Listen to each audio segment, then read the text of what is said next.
Oops. Hold on. Ready? All right, guys.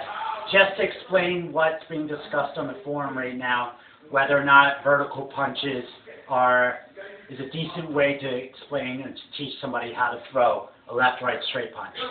In Krav Maga, if you're teaching punches to just a boxer, then you can get away with teaching maybe a vertical punch, teach somebody how to keep the elbows in. But you're teaching Krav Maga.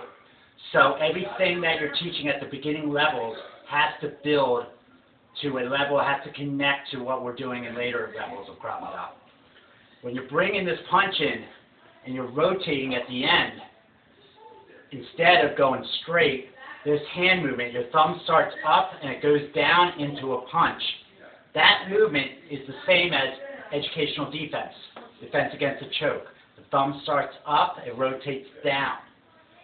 It's the same as gun. The hand goes up with gun and rotates down. The same movement. All right? So you have your hands with straight punch.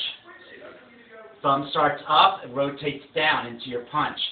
It's straight punch from a natural standing position. Your hands are down, it goes up into the punch.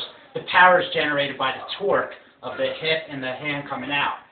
Educational defense against choke. Then you have gun from the front.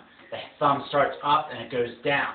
So it's necessary for that one movement, which I consider to be one of the fundamental 5 movements of Krav Maga, that if you're wasting time teaching somebody to punch like this, then you have to correct them later on to move their hand for educational defense or gun from the front.